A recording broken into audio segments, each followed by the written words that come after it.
হাওড়া থেকে কলকাতা যাওয়ার জন্য আজকে ফাইনালি আমরাও টিকিট কেটে নিলাম। আলহামদুলিল্লাহ, অনেকদিন পর এবার আমাদেরও বাড়ি যাওয়া হবে। আসসালামু আলাইকুম এভরিওয়ান, আমি মৌসুমী। কেমন আছো সবাই? আশা করছি সবাই ভালো আছো। দিনটা ছিল শুক্রবার, সকালটা শুরু হয়েছিল আমাদের একদম সাধারণ ভাবেই। আমরা দুজন ব্রেকফাস্ট করতে বসেছিলাম, কিন্তু আজকে আমাদের রুমে ব্রেকফাস্ট করার জন্য কিছুই ছিল না, তাই আমাদের রুমের সামনের দোকান থেকে কলা, কেক এগুলোই নিয়ে আসলাম। আর আমার কাছে আগে থেকে একটু চিয়া সিড ছিল, জুস বানানোর জন্য রেখে দিয়েছিলাম, তাই সকালে এটাই একটু ভিজিয়ে খাচ্ছিলাম, আর সাথে এই কলার কেকও। এদিকে তোমাদের দাদা ভাই তো কলা দিয়ে মুড়ি মাখিয়ে খেতে শুরু করলো। আমাদের খাওয়া দাওয়া কমপ্লিট হতে না হতেই দেখি উপরে রুমের ওই ভাবি দুটো ছেলে আমার কাছে চলে এসেছে সাথে বরফ নিয়ে।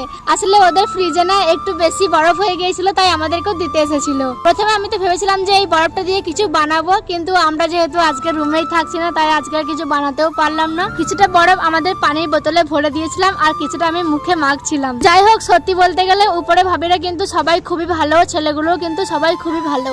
তারপর খাওয়া দাওয়া কমপ্লিট করেই আমরা বেরিয়ে পড়েছিলাম, আর বের হতেই দেখি ওই ছোট্ট বাচ্চাটা আমাদেরকে টাটা দিচ্ছিল। তো যাই হোক, বেরিয়ে এসে আমরা তাড়াতাড়ি বাসে উঠে পড়লাম, আর বাসে করে সোজা আমরা চলে আসলাম মানজারি বাজারে। প্রথমেই আমরা চলে গিয়েছিলাম টিকিট কাউন্টারে, আর টিকিট কাউন্টারটা কিন্তু বাস স্টপের পাশেই, তাই আমরা এখানে নেমে পড়লাম। তখন রোদটা কিন্তু অনেক পরিমাণে বেড়ে গিয়েছিল। তোমার দাদা হয়তো তাড়াতাড়ি ফর্ম নিয়ে ফিল আপ করতে শুরু করলো, আর ফাইনালি আমাদের টিকিটটাও কাটা হয়ে গেল।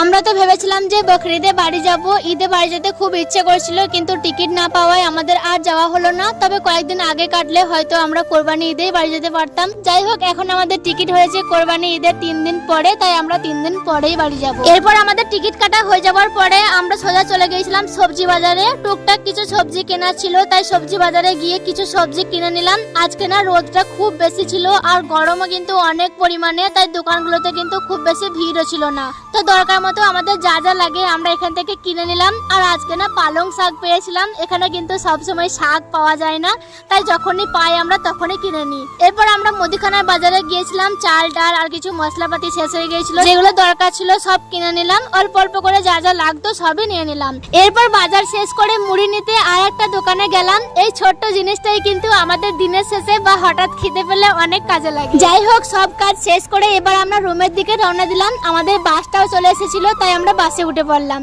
আজ এত পরিমাণে রোদ গরম ছিল যে মুখ হাতের অবস্থা দেখেই তোমরা হয়তো বুঝতে পারছো। চলো আমরা এখন বাড়ি যাই, আর আজকে ভিডিওটা এখানেই শেষ করে দিচ্ছি। তোমাদের কেমন লাগলো অবশ্যই কিন্তু কমেন্ট করে জানিও। দেখা যাবে আবার পরে ভিডিওতে। আল্লাহ হাফেজ।